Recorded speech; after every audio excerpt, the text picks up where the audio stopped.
반갑습니다. 저는 현재 심리상담센터를 운영을 하고 있고 상담한 지는 한 16년 정도 됐습니다. 오늘 이제 자존감 주제에 대해서 이야기해 볼 건데요. 자존감이 떨어지게 되면 모든 부분에 위축감이 생길 수밖에 없고, 그럼 대인관계나 일상생활 또는 어떤 일에 대한 성취, 많은 부분에서 실패 경험 또는 성과가 떨어질 수밖에 없고, 그런 것들이 장기간 지속될 때는 인생에서 큰 처벌에 가까운 어떤 큰 손해나 데미지를 먹을 수밖에 없죠. 그래서 이 자존감 문제는 굉장히 중요하고, 내가 자존감이 떨어져 있는 상태라면은 이걸 그냥 간과하면 안 되고 반드시 어떤 치료적 개입이나 거기에 대한 해결이 필요해요. 처음에는 괜찮은 것 같지만 그런 것들이 장기적으로 지속될 때는 정말 삶에 큰 처벌이 올 수 있기 때문입니다. 그래서 총 한 3가지 관점으로 제가 이야기해 볼 건데요. 먼저 이제 자존감이 떨어진 데 대해서 행동 변화도 중요하지만, 행동 변화 전에 우리가 무언가 내가 왜 이렇게 됐는지, 내가 어떤 배경 속에서 자존감이 떨어지게 됐는지 그걸 먼저 이해하는 게 중요하고, 거기에 대해서 오늘 얘기해 볼 겁니다. 결국에는 이제 이 얘기를 하기 위해서 나올 수밖에 없는 게 이제 부모 양육 태도인 거죠. 부모 양육 태도의 관점에서 3가지 관점으로 제가 이야기를 해볼 겁니다. 첫 번째는 역기능적 가족 모델 중에서 어렸을 때 애어른이 될 수밖에 없는 애어른, 그러니까 마치 아이처럼 천진난만하게 행동하는 것이 아니라 마치 그 나이에 맞지 않는 어른처럼 행동할 수밖에 없는 그런 어린 시절을 경험한, 또는 그런 양육을 경험한 케이스에 대해서 말씀드릴 거예요. 이런 경우는 이제 자존감이 떨어질 수밖에 없는데요. 첫 번째로 굉장히 독재적인 양육을 경험한 경우입니다. 독재적인 양육이라는 건 어떤 거냐면 굉장히 통제적인 어떤 양육을 경험한 경우죠. 예를 들면은 집에서 아주 강력한 리더로서의 이제 아버지가 존재를 하고, 그런 아버지의 강력한 신념 아래 가족 시스템이 돌아가는 경우인 거죠. 예를 들면은 어떤 게 있을까요? 아버지의 어떤 신념이 그대로 이제 무비판적으로 가족 구성원들에게 내사되어서 돌아간다는 거죠. 예를 들면은 애처럼 굴면 안 된다라든지, 어른에게 공경해야 된다, 또는 예의가 발라야 된다, 또는 항상 위계가 있어야 된다, 또는 가족 행사에는 항상 빠지면 안 된다, 이런 것들이 있을 수 있는 거죠. 그러니까 대부분 이런 경우는 이런 신념이 이제 가족 구성원들에게 내사가 되고, 유일하게 이 집에서 인정받을 수 있는 상황은 애처럼 구는 천진난만한 그런 모습이 아니고, 강력한 리더로서의 부모가 원하는 그런 어른으로서의 모습, 뭔가 이게 철이 있고 속이 깊고 예의 바르고 이럴 때만 유일하게 인정받을 수 있는 그런 양육을 경험하게 된다면 자존감이 굉장히 떨어지는 어른이 될 수 있다는 거죠. 왜 그러냐면, 자존감이 있다는 것은 어떤 나의 바운더리, 경계가 있는 거잖아요. 거기서 내가 좋은 것은 좋다고 할 수 있고, 싫은 것은 싫다고 할 수 있고, 이게 어떤 감정이겠죠. 그리고 하고 싶은 것은 하고 싶다고 할 수 있고, 하고 싶지 않은 것은 하고 싶지 않다고 얘기할 수 있는 어떤 욕구 표현을 자유롭게 할 수 있는 상태인 거잖아요. 그래야지 이제 나의 바운더리가 있고 경계가 있고, 거기에서부터 이제 주체적인 자아, 그리고 주체적인 삶이 펼쳐지게 되는데, 그런 것들이 전혀 허용되지 않는 거죠. 근데 바꿔서 말하면 우리가 그런 것들을 표현할 수 있으려면 굉장히 안전한 상황이어야 되는데, 독재적인 양육을 경험한다는 것은 내가 있는 그대로 나의 감정과 욕구를 표현했을 때 긍정적인 피드백이 오지 않거나, 때로는 심한 경우에는 어떤 처벌이 오는 경우, 그럴 때는 우리가 그런 것들을 표현할 수 없겠죠. 그러니까 당연히 자존감 하락으로 갈 수밖에 없습니다. 예를 들면 막 아버지한테 혼나요. 그러니까 아버지가 열받으면은 집안 분위기가 이제 싸해지는 거죠. 그리고 아버지가 열받아서 막 뭐라고 하면 거기에 어떤 말도 토를 달면 안 된다는 거죠. 왜냐면은 토다는 것은 아빠가 얘기한 위계에 어긋나는 거기 때문에 어른처럼 행동하는 것이 아니고, 그렇기 때문에 자기 감정과 욕구를 표현해야 할 수 없고, 이런 분들은 대부분 뭐라고 하냐면 아버지의 화가 풀릴 때까지 그냥 네 알겠습니다, 죄송합니다, 이렇게 듣고 있을 수밖에 없는 그런 상황을 많이 경험한다는 거죠. 당연히 내 욕구나 감정을 표현할 수 없는, 하기에는 안전하지 않은 상황을 경험하게 되는 겁니다. 그리고 이제 애어른이 되는 두 번째 케이스는 어떤 거냐면, 독재적인 양육을 경험하지 않더라도 부모의 역할과 자식의 역할이 좀 역전되어 있는 경우예요. 그러니까 심리적인 부모의 역할에 가 있는 경우라는 거죠. 이런 경우도 앞서 말씀드린 거랑 조금 비슷하긴 한데, 대표적으로 심리적으로나 육체적으로 약한 부모를 돌봐야 된다든지, 또는 이제 한쪽 부모가 어떤 집에서의 부모로서의 역할을 못 해줘서 거기에 대한 대리자를 한다든지, 대표적인 게 사실은 이제 부부 갈등이에요. 그러니까 가족 시스템의 핵심은 더 위로 올라가면 이제 최상의 부부 갈등이 있거든요. 한 아이가 뭔가 심적으로 어렵거나 힘들어서 상담센터에 오게 되면 사실은 그 아이의 문제로 보고 있지 않고, 그 아이가 그 가족 전체 시스템의 문제를 대변하고 있다고 보고 있고요. 이렇게 들여다보면은 모자 문제, 모녀 문제, 부자 문제, 부녀 문제 이렇게 보이지만, 좀 더 위로 올라가면 이제 부부 문제가 자리하고 있습니다. 그러면 대표적으로 이런 경우에요. 부부관계가 좋지가 않아요. 그러면 어느 순간 서로 감정 표현하지 않게 되고 비밀이 생겨나고, 그러면 이제 막 마음속으로 비교가 일어나게 되고, 더 이상 함께 하지만 심리적인 별거 상태에 들어가게 되면 그 다음에 이제 융합 대상이 바로 자녀인 거죠. 그래서 자녀에게 많은 것들을 의지하고 또는 심한 경우에는 이제 자녀에게 감정 바지 역할을 시키는 거죠. 그러니까 부부싸움이 있고 난 다음에는 그 화나 또는 결혼 생활의 불만족을 내가 풀 데가 없기 때문에 자녀에게 막 화풀이 형식으로 나간다든지 또는 이제 그런 결혼 생활에서 오는 불만족을 자녀에게 막 얘기하면서 뭔가 남편이나 와이프의 흉을 본다든지 또는 막 믿고 의지하면서 그러니까 이런 식의 뉘앙스를 주는 거죠. 엄마는 너만 보고 산다.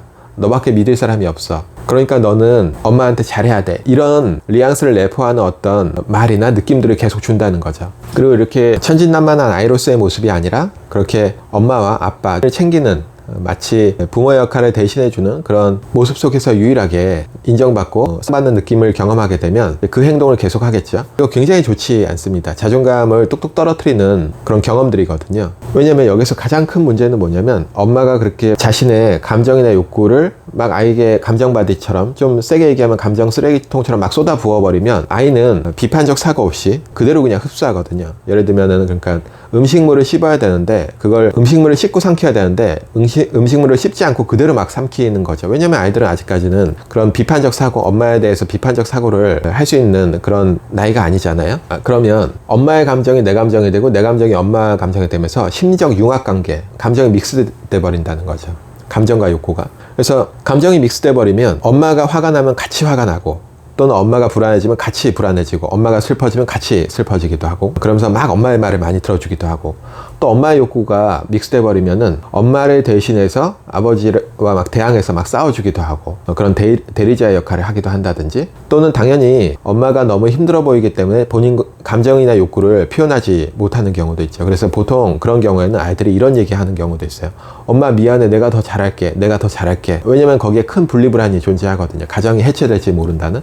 그래서 굉장히 엄마의 힘듦을 덜어주려고 집안일을 도맡아서 다 해준다든지 그러면 이제 엄마가 또 다시 내가 믿고 살 사람은 너밖에 없다 이런 식으로 대하면 그 행동이 더 강화되겠죠. 하지만 굉장히 슬픈 거는 그 아이에게 그 이면에 자리 잡고 있는 것은 엄마를 도와주겠다는 순수한 의도보다는 가정이 해체될지 모른다는 큰 불안과 공포감이 자리하고 있는 거거든요. 그래서 이런 분들의 특징이 뭐냐면요. 성인이 된 이후에도 본인의 감정과 욕구를 물어보면은 잘 대답을 못해요. 특히 이런 분들이 제일 어려워하는 게 개방형 질문들입니다. 예를 들어서 상담센터에 오셨잖아요. 그러면은 한 주 동안 좀 어떠셨나요? 이렇게 물어보면은 가만히 있다가 다시 물어봐요.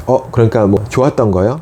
아니면 나빴던 거요? 아니면은 가족 얘기 물어보시는 거예요? 아니면 학교 얘기? 이렇게 물어본다는 거죠. 그러니까 개방형 질문. 본인의 감정이 어떠신가요? 또는 욕구가 어떠신가요? 어떻게 지냈나요? 이렇게 물어보면은 잘 답을 못해요. 오히려 폐쇄형 질문. 그러니까 한 주 동안 어머니랑은 관계가 좀 어땠나요? 또는 한 주 동안 회사에서 그 부장님이랑 일은 잘 해결됐나요? 이런 식으로 물어봤을 때 유일하게 답한다는 거죠. 근데 그럴 수밖에 없습니다. 왜냐면 감정이 믹스됐을 때는 우리가 함께라는 느낌, 하나라는 느낌 속에서는 굉장히 시너지를 내고 엄마와 내가 가지고 있는 그런 함께라는 느낌 속의 감정은 잘 이해하는데 탁 분리돼서 내 감정과 욕구를 정확히 물어볼 때는 답을 하기가 어려운 거죠. 그리고 이런 분들이 이제 나중에 결혼을 하게 돼도 큰 문제가 생기는데 왜냐면 결혼 생활도 기본적으로 불안할 수밖에 없습니다. 왜냐면은 원가족과 아직 감정적으로 분리가 안 돼 있기 때문에 결혼 생활 잘 하다가도 엄마의 전화 한 통, 그러니까 아빠 때문에 너무 죽고 싶다. 이 전화 한 통 속에서 그 딸은 너무나 불안해지고 그게 이제 또 부부관계나 자녀에게 갈 수가 있거든요. 이런 어려움들이 있을 수 있습니다. 자, 그리고 자존감을 떨어뜨리게 만드는 어린 시절의 역기능적 가족 모델 경험. 이제 두 번째는 자기애적 성향을 강요받는 경우예요. 그러니까 어떤 경우냐면 유일하게 내가 무언가 성취를 내고 잘했을 때 보상과 인정을 받았던 그런 양육을 경험했을 때 자존감이 떨어질 수밖에 없다는 거죠. 그러니까 예를 들면 뭐 내가 애처럼 굴고 어린애처럼 굴고 있는 그대로 내 모습대로 행동했을 때가 아니라 내가 공부를 잘했거나 뭐 그림을 잘 그렸거나 뭔가 이렇게 칭찬받을 만한 부모가 원하는 그런 목표치에 기대치에 부합했을 때만 유일하게 사랑과 인정을 받았다면 자기애적 성향이 발달할 수밖에 없습니다. 이런 경우는 대부분 부모가 발달 과정에서 본인이 갖지 못했던 그런 결핍들이 아이에게 투사되면서 그런 것들을 이제 대리만족하려는 경우죠. 뭐 엄마가 공부를 굉장히 잘하고 싶었는데 뭐 집안 형편이나 아니면 여러 가지 이유 때문에 내가 그걸 하지 못했다면은 아이를 통해서 그런 것들을 내가 성취하려는 그런 욕구 이런 것들 때문에 계속 그런 식으로 아이에게 이제 푸시를 주는 거죠. 그래서 뭐 대표적인 경우가 조기 교육을 정말 빡세게 시킨다든지 이런 경우도 들 수 있어요. 그래서 한 케이스가 떠올랐는데 처음에는 그 아이가 이제 어느 순간 방어를 하다가 이제 반항을 하다가 어차피 해도 안 통하니까 거의 이제 뇌를 빼놓고 산다. 그래서 눈 뜨면 그냥 학교 갔다가 학원 갔다가 엄마가 원하는 여러 가지 몇 가지 스케줄이 있을 거잖아요. 수학학원 갔다 영어학원 갔다 태권도도 갔다가 그림도 갔다가 여러 가지 이런 스케줄을 소화하면서 거의 제 뇌를 빼놓고 산다고 얘기하거든요. 참 안타까운 상황이죠. 그리고 끊임없이 이런 얘기를 듣게 되거든요. 너는 잘 돼야 돼. 잘 될 수 있는 사람이야. 넌 정말 똑똑해. 이런 것들을 계속 들어오다 보니까 당연히 이제 이런 걸 오랫동안 경험하게 되면은 우리가 흔히 얘기하는 나르시시스트, 자기애적 성격으로 발전할 수가 있어요. 이런 푸시나 압력 속에서 목표는 굉장히 높고 그리고 거기에 웅대한 자기상이 생길 수밖에 없거든요. 나는 뭔가 할 수 있는 존재야. 또는 이제 난 특별한 사람이야. 이런 것들을 굉장히 계속 주입받거나 또는 이제 그런 것들을 붙잡고 내가 계속 목표를 향해 가야 되기 때문에 그런 웅대한 자기상이 손상이 오는 순간을 굉장히 힘들어할 수 있어요. 그래서 이렇게 되면 타인 평가에 지나치게 민감하게 되고 그 다음에 조금의 실패 경험이나 좌절도 본인이 수용하거나 허용할 수 없기 때문에 완벽주의 성향으로 갈 수 있고 대표적으로는 이런 분들이 이제 워커홀릭 기질이 굉장히 많죠. 왜냐면 끊임없이 내가 무언가 성취하고 그러니까 부모가 이야기하는 어른이 된 이후에도 부모가 현실적으로 내 앞에 없더라도 내적으로 부모의 그런 압력을 주는 목소리가 계속 있는 거예요. 대표적으로 뭐 하려면 제대로 해야 된다. 인생에서 유일한 성공은 뭐 성취를 이루는 것이다. 공부 못하는 사람은 대접받을 가치조차 없다. 이런 것들이 계속 들리기 때문에 끊임없이 이제 목표를 향해서 워커홀릭처럼 달려가고 이런 분들이 뭐냐면 번아웃이 와요. 나중에는. 그러니까 워커홀릭은 결국에는 에너지가 다 떨어졌는데도 계속 엑셀을 밟는 거잖아요. 그래서 이런 상황이 벌어질 수 있고 또 삶이 이제 굉장히 항상 긴장 상태겠죠. 뭔가 완벽하게 처리해야 되고 부모가 요구하는 그런 어떤 높은 이상을 내가 계속 달성하기 위해서 끊임없이 달려가다 보니까 굉장히 삶에 긴장감이 있을 수밖에 없고 경직될 수밖에 없는 거죠. 그리고 이제 이분들이 기본적으로 가지고 있는 감정은 역시 수치심이에요. 그러니까 내가 아무리 잘해도 거기에서 칭찬이나 인정을 받을 수 없다고 느끼기 때문에 조금이라도 거기서부터 그 목표로부터 떨어진다고 생각하면 굉장히 수치스러운 감정이 있거든요. 그러니까 계속 그런 것들을 밀어붙이는 어떤 원동력이 되겠죠. 그래서 이런 분들이 자기애성이 있으신 분들이 되게 어떤 성취를 잘 이룰 것 같지만 기본적으로 오히려 반대로 성취가 잘 안 되는 경우가 많이 있어요. 왜냐면 본인이 실패나 아니면은 평가가 안 좋을 것 같은 상황을 굉장히 두려워하기 때문에 그런 상황을 자꾸 회피하게 되고 조금이라도 실패 경험을 하게 되면 그 데미지가 너무 크기 때문에 심한 경우에는 회피 반응이 나오면서 은둔형 외톨이로 가는 경우도 많이 있습니다. 그래서 사회적 관계나 대인 관계에 굉장히 큰 어려움을 경험하시는 분들이 많이 있어요. 자, 이상으로 말씀드렸는데 역기능적 가족 모델의 첫 번째 이제 애어른이 될 수밖에 없는 환경, 그 다음에 이제 자기애적 성향을 강요받는 상황, 두 가지를 말씀드렸는데요. 이 두 가지 모두 다 좋지 않습니다. 왜냐면 핵심은 이 두 가지 모두 다 있는 그대로 내 모습을 수용받는 경험이라기보다는 타인의 욕구에 맞춘, 그러니까 애어른이거나 또는 이제 부모의 어떤 성취나 부모의 목표에 부합하는 행동을 했을 때 유일하게 내가 인정받을 수 있잖아요. 그러니까 조건화돼 버리고 또는 이제 내 욕구가 아니라 타인 욕구에 맞춰서 살아갈 수밖에 없다는 거죠. 이런 것들이 자존감이 떨어질 수밖에 없는 게 그 도널드 위니카시라는 이제 대상관계 학자가 이런 얘기를 했어요. 최초의 아이는 엄마하고 관계에서 그 대상 개념이 없습니다. 그러니까 엄마가 나고 내가 엄마라는 거죠. 그래서 내가 배고프면 이제 엄마가 젖을 주잖아요. 근데 내가 배고프면 엄마가 거기에 반응해 준다는 느낌이 있는 게 아니에요. 그거보다는 내가 배고프고 젖을 먹고 싶다고 욕구하는 순간 엄마가 거기 위치한다고 보는 거예요. 마술적 믿음 같은 거죠. 내 전지전능함 때문에 무언가 뿅 나타난다는 거죠. 그래서 이 어린아이들이 갖고 있는 핵심적인 그 느낌이 전지전능감이거든요. 이 세상은 내가 원하는 대로 움직이고 내가 욕구하는 대로 돌아간다. 근데 이런 것들이 아이들의 정서 발달 과정에서 굉장히 중요한 겁니다. 이것을 충분히 채워줘야 돼요. 그렇기 때문에 이제 엄마가 아이의 요구나 감정에 대해서 즉각적으로 거울 반응을 해주는 게 건강한 정서를 가진 아이들을 만드는 핵심이거든요. 왜냐면 아이들은 나중에 대상 개념이 생기게 되는 거죠. 그러니까 엄마도 어느 순간 나와 합일된 존재가 아니라 분리된 대상이 있는 거고 이 세계도 역시 내 마음대로 돌아가는 게 아니고 분리된 존재들이구나. 근데 이 아이가 받아들이는 상황에서 경험하는 감정은 공포 감정이에요. 그렇기 때문에 그런 공포를 이겨내고 이게 더듬더듬 하면서 이 세계를 탐험해 나가야 되는 거잖아요. 거기에 좌절도 있고 실패 경험도 있잖아요. 근데 그것을 위해서 반드시 필요한 게 이 전지전능감이거든요. 그렇기 때문에 어렸을 때 아이 본인의 있는 그들의 욕구와 감정에 충분히 수용해주고 보상받는 경험이 나중에 삶의 어떤 역경이나 괴로움이 왔을 때 그걸 견뎌낼 수 있는 회복력 이런 것에 굉장히 중요한 역할을 하기 때문에 앞서 말씀드린 애어른을 만드는 그런 양육은 굉장히 자존감을 떨어뜨린다고 볼 수 있겠죠. 대략적으로 이해가 되시죠? 그리고 마지막으로 이제 말씀드릴 거는 세 번째는 앞서 말씀드린 거랑 좀 다른 거예요. 앞서 말씀드린 거는 이제 지나치게 타인의 욕구인데 이건 반대로 아이에게 지나치게 허용적인 지나치게 아이의 욕구를 맞춰준 허용적인 양육을 경험하게 될 때도 자존감이 떨어질 수밖에 없습니다. 좀 이상하게 들릴 수도 있어요.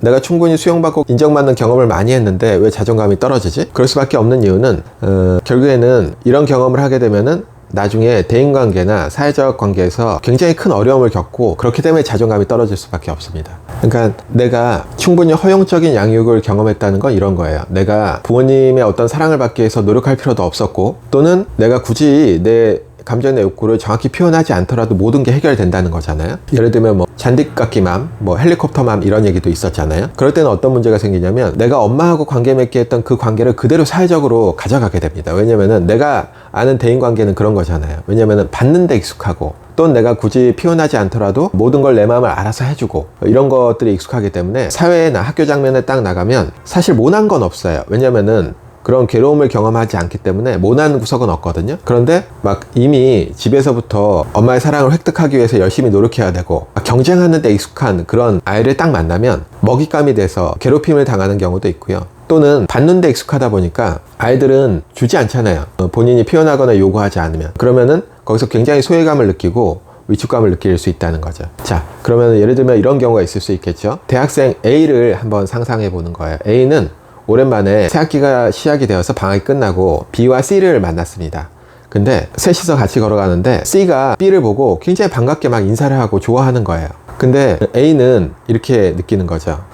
제가 나를 안 좋아하는구나. 제가 왜 날 싫어하지? 나한테는 왜 아는 척을 안 해주지? 나도 지가 되게 반가웠는데 날 싫어하나 보다. 그러면서 굉장히 자존감을 느끼기도 하고, 또는 이제 심한 경우에 C를 굉장히 미워하기도 하고, 이런 경우가 발생할 수 있는데, 그렇게 생각하다 보면 당연히 자존감이 떨어지겠죠. 근데 제가 한번 이렇게 물어본 적이 있어요. 근데 C가 되게 반가웠으면 왜 본인은 아는 척을 먼저 안 했어요? 이렇게 얘기했더니 그분이 아하 하면서 뭔가 알아차리는 게 있는 것 같더라고요. 그분은 누군가에게 내가 반가우면 먼저 가서 인사하거나, 또는 아는 척을 하거나, 또는 기분을 좀 맞춰주거나 원하는 걸 해주거나 이런 것들을 해본 적이 없는 거죠. 그러니까 받는 데 익숙하다고 했잖아요. 그러니까 집에서는 액션을 한 10만 보여줘도 엄마 아빠가 리액션을 200, 300씩 막 해주니까 한데 친구 관계에서 그걸 그대로 하면은 당연히 안 되겠죠.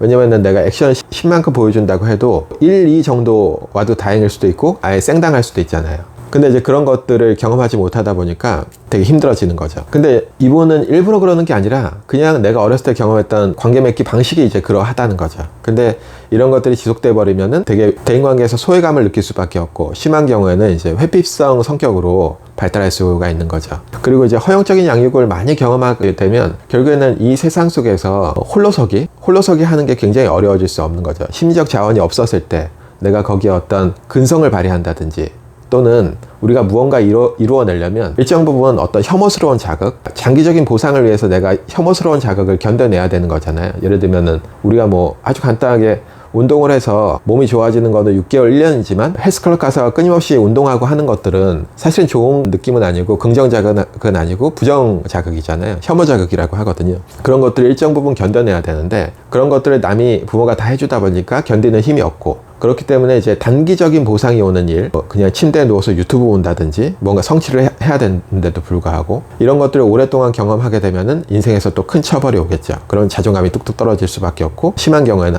나는 역시 안 되는구나, 이번 생은 글렀어, 이런 행동 패턴으로 가는 경우도 많이 있거든요. 그리고 이제 요즘은 젊은 세대들이 이런 분들이 좀 많이 있는 것 같아요. 왜냐면 지금 이제 20대의 부모님들, 한 50대 또는 청소년들의 부모님들 40, 50대 분들이 그 부모 세대로부터 정서적인 어떤 지원을 많이 받지 못했어요. 그 시대에는 이제 그런 것들이 없었죠. 그렇게 이제 부모 세대로부터 정서적 지원을 못 받은 40, 50대가 좀 다른 세대예요. 거기에 대한 결핍도 있고, 또는 이제 많은 매체들을 통해서 부모 양육이 얼마나 중요한지 잘 듣기 때문에 그런 것들을 통해서 지금 이제 20대 또는 이제 청소년들에게 그런 역기능적인 가족 모델을 경험시키는 것보다는 굉장히 잘해주고 허용적인 양육을 많이 합니다. 그렇기 때문에 최근 들어서는 이런 허용적인 양육에 따른 부작용, 거기에 대한 대인관계나 사회적인 성취의 어려움, 이런 것들이, 이런 케이스들이 많이 이제 상담센터에 오는 것 같아요. 자, 이상으로 자존감을 떨어뜨리는 원인 중에 이제 어린 시절의 양육 태도 3가지, 애어른을 만드는 양육, 그 다음에 자기애성을 강요받는 양육, 그 다음에 지나치게 허용적인 양육을 이제 3가지를 말씀드렸고요.